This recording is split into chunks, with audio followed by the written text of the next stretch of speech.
Hello बच्चों, कैसे हैं आप।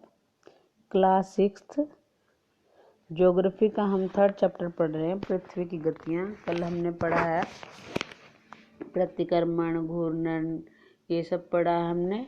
आज हम पढ़ेंगे, एक सामने आपके चित्र दिया हुआ है, पृथ्वी का परिक्रमण एवं ऋतुएं। जैसे इसमें पृथ्वी दीर्घ वृत्ताकार पथ पर सूर्य के चारों ओर चक्कर लगाती है। देखिए बीच में सूर्य है और इधर से पृथ्वी ऐसे लंबे जैसे ओवल शेप होती है उसमें चक्कर लगाती है। पृथ्वी हमेशा अपने कक्ष में एक ही दिशा में झुकी रहती है। हम एक वर्ष को गर्मी, सर्दी, बसंत एवं शरद ऋतुओं में बांटते हैं।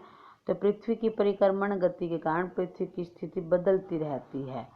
जैसे पृथ्वी की स्थिति के बदलाव के कारण ही ऋतुओं में परिवर्तन होता है।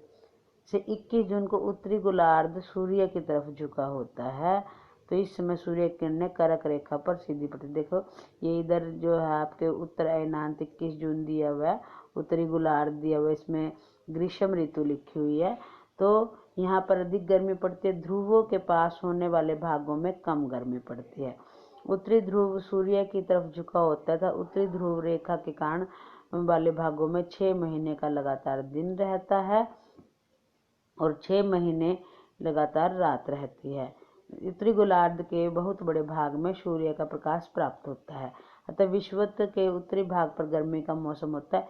21 जून को इस भाग में सबसे बड़ा दिन और सबसे छोटी रात होती है। पृथ्वी की यह अवस्था उत्तर अयनांत कहलाती है। यह आपके सामने लिखा हुआ है पिक्चर में, उत्तर अयनांत। 22 दिसंबर को दक्षिण ध्रुव सूर्य की ओर झुका होता है। ये देखिए इसमें दक्षिण अयनांत लिखा हुआ 22 दिसंबर। तो इसमें मकर रेखा पर सूर्य की किरणें सीधी पड़ती हैं और इसलिए दक्षिण गोलार्ध के एक बहुत बड़े भाग पर प्रकाश होता है।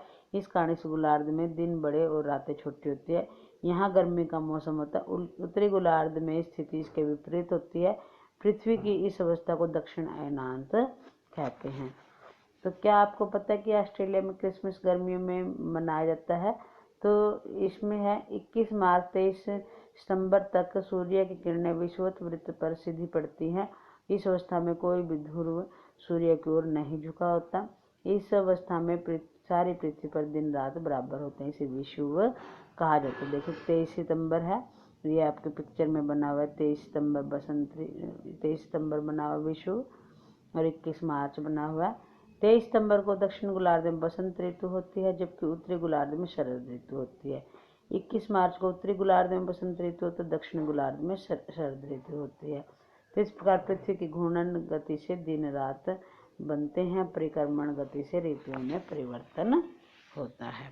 धन्यवाद बच्चों, आपको चैप्टर अच्छे से रीड करना है ध्यान से, और कल हम इसके प्रश्न उत्तर करेंगे।